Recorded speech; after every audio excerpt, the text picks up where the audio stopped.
ಎಲ್ರಿಗೂ ನಮಸ್ಕಾರ. ನಾನಿವತ್ತು ತುಂಬಾ ಕ್ವಿಕ್ಕಾಗಿ ಮಸಾಲೆ ರವೆ ರೊಟ್ಟಿ ಹೇಗೆ ಮಾಡ್ಕೊಳ್ಳೋದು ಅಂತ ತೋರಿಸ್ತಾ ಇದ್ದೀನಿ. ಬೆಳಗಿನ ಬ್ರೇಕ್ಫಾಸ್ಟಿಗಾಗಿರ್ಬೋದು ಅಥವಾ ರಾತ್ರಿ ಊಟಕ್ಕೆ ಏನಾದ್ರು ಲೈಟ್ ಫುಡ್ ಬೇಕು ಅನ್ಸಿದ್ರೆ ಈ ರೊಟ್ಟಿನ ಟ್ರೈ ಮಾಡಿ ನೋಡಿ, ತುಂಬಾ ಚೆನ್ನಾಗಿರುತ್ತೆ. ಮಾಡ್ಕೊಳ್ಳೋಕ್ಕೆ ಮೊದಲಿಗೆ ನಾನಿಲ್ಲಿ ಅರ್ಧ ಕಪ್ಪಷ್ಟು ಬಾಂಬೆ ರವೆ ಅಥವಾ ಚಿರೋಟೆ ರವೆ ಹೇಳ್ತಾರಲ್ಲ ಅದನ್ನು ತೊಗೊಂಡಿದ್ದೀನಿ.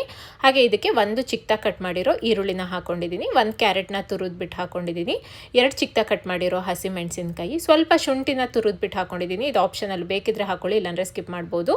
ಹಾಗೆ ಸ್ವಲ್ಪ ಕಟ್ ಮಾಡಿರೋ ಕರ್ಬೇವಿನ ಸೊಪ್ಪು, ಕೊತ್ತಂಬರಿ ಸೊಪ್ಪು, 1 ಚಮಚ ತೆಂಗಿನ ತುರಿ, 1 ಕಪ್ಪಷ್ಟು ಮೊಸರನ್ನ ಹಾಕ್ಕೊಳ್ತಾ ಇದ್ದೀನಿ.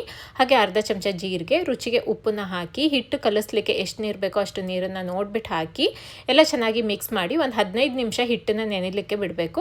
ಒಂದು 15 ನಿಮಿಷ ಆದ ನಂತರ ತೋರಿಸ್ತಾ ಇದ್ದೀನಿ. ಕಾದಿರೋ ತವದ ಮೇಲೆ ಹಿಟ್ಟನ್ನು ತೊಗೊಂಡು ಹರಡ್ಕೊಂಡು ಮೇಲೆ ಸ್ವಲ್ಪ ಎಣ್ಣೆ ಅಥವಾ ತುಪ್ಪನ ಹಾಕಿ ಮೀಡಿಯಂ ಫ್ಲೇಮಲ್ಲೇ ಇಟ್ಕೊಂಡು ಎರಡೂ ಕಡೆ ಕಲರ್ ಚೇಂಜ್ ಆಗೋವರೆಗೂ ಬೇಯಿಸ್ಕೊಂಡ್ರೆ ಟೇಸ್ಟಿಯಾಗಿರೋ ಹಾಗೆ ಸಿಂಪಲ್ ಆಗಿರೋ ಮಸಾಲ ರವೆ ರೊಟ್ಟಿ ರೆಡಿ ಆಗುತ್ತೆ. And thank you for watching.